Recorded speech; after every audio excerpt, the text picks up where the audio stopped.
ದಕ್ಷಿಣ ಕನ್ನಡ ಜಿಲ್ಲೆಯಲ್ಲಿ ಯಾವುದೇ ರೀತಿಯಲ್ಲಿ ಕೊರೋನಾ ವೈರಸ್ ಪ್ರಕರಣ ಪತ್ತೆಯಾಗಿಲ್ಲ.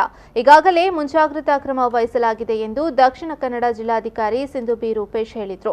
ಈ ಕುರಿತು ಮಂಗಳೂರಿನ ಜಿಲ್ಲಾಧಿಕಾರಿ ಕಚೇರಿಯಲ್ಲಿ ನಡೆದ ಸುದ್ದಿಗೋಷ್ಠಿಯಲ್ಲಿ ಮಾತನಾಡಿದ ಅವರು, ಮಂಗಳೂರು ವಿಮಾನ ನಿಲ್ದಾಣ ಮತ್ತು ಬಂದರಿನಲ್ಲಿ ವಿದೇಶಗಳ ಮೂಲಕ ಆಗಮಿಸುವ ಪ್ರಯಾಣಿಕರ ತಪಾಸಣೆ ಮಾಡಲಾಗುತ್ತಿದೆ.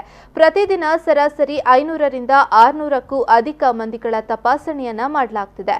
ಈಗಾಗಲೇ ಮಂಗಳೂರು ವಿಮಾನ ನಿಲ್ದಾಣದಲ್ಲಿ 20,000 ಮಂದಿ ತಪಾಸಣೆಯನ್ನ ನಡೆಸಲಾಗಿದೆ. ನಗರದ ವೆನ್ಲಾಕ್ ಆಸ್ಪತ್ರೆಯಲ್ಲಿ ಪ್ರತ್ಯೇಕ ವಾರ್ಡ್ಗಳನ್ನು ತೆರೆಯಲಾಗಿದೆ. ಯಾವುದೇ ಸೋಂಕಿತರ ಚಿಕಿತ್ಸೆಗೆ ಸಜ್ಜಾಗಿದೆ ಎಂದು ಹೇಳಿದರು.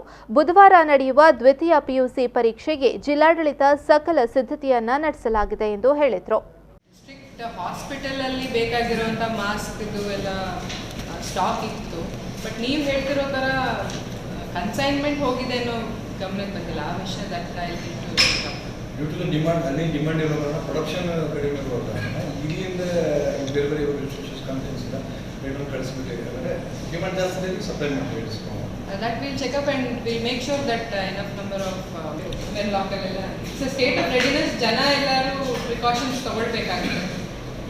ಸೊ ಯಾವುದೇ ಇನ್ಫಾರ್ಮೇಷನ್ ಬಂದರೆ ಈ ಥರ ಈಗ ಮುಂಚೆ ಅಂದರೆ ಬರೀ ಚೈನಾ, ಹಾಂಗ್ಕಾಂಗ್ ಅಂತ 2-3 ದೇಶ ಹೇಳ್ತಾ ಇದ್ರು. ಇವಾಗ ಗೌರ್ಮೆಂಟ್ ಆಫ್ ಇಂಡಿಯಾನೇ ಜಾಸ್ತಿ ಮಾಡಿದ್ದಾರೆ ನಂಬರ್ ಆಫ್ ಕಂಟ್ರೀಸ್ ಅಫೆಕ್ಟೆಡ್.